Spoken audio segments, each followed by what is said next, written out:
Agatha అది ఒక మూఢనమ్మకమైతే కాదు.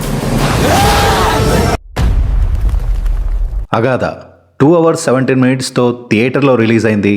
దైవశక్తులున్న మహాదేవి పాడుబడిన గుహలోని అగాథ అనే దుష్టశక్తి వల్ల తన కుటుంబాన్ని శుద్రశక్తుల నుండి ఎలా కాపాడుకుందనేదే ఈ సినిమా ప్లాట్. మహాదేవి పాత్రలో కామాక్షి ఒదిగిపోయింది. ముఖ్యంగా దయ్యాలను ఆత్మలను ఫేస్ చేసే సీన్స్లో ఆమె ఎక్స్ప్రెషన్స్, యాక్షన్ సీన్స్ చాలా బాగున్నాయి. ఫస్ట్ హాఫ్ కంటే సెకండ్ హాఫ్ రేసీగా వెళ్తుంది. క్షుద్రశక్తులు వెనుకున్న మిస్టరీ ఆన్ఫోల్డ్ అయ్యే సీన్స్ చివరి 30 నిమిషాలు థ్రిల్లింగ్గా ఉంటాయి. రాకేష్ వెంకటాపురం ఇచ్చిన బీజిఎం సినిమాలోని హర్రర్ మూడ్ని బాగా ఎలివేట్ చేసింది.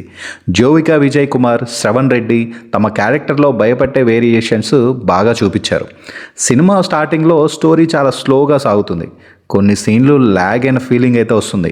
కొన్ని విఎఫ్ఎక్స్ కూడా ఇంకా బెటర్గా ఉంటే సీన్స్ ఇంపాక్ట్ ఇంకా ఎక్కువగా ఉండేది. సో ఓవరాల్గా చెప్పాలంటే హర్రర్ మూవీస్ ఇష్టపడే వాళ్ళకి పర్లేదు అనిపిస్తుంది. నాకైతే యావరేజ్గా అనిపించింది. సో ఇది అండి రివ్యూ. ఈ రివ్యూ మీకు నచ్చితే లైక్ చేసి సబ్స్క్రైబ్ చేసుకొని ఫాలో అవ్వండి. Thanks for watching.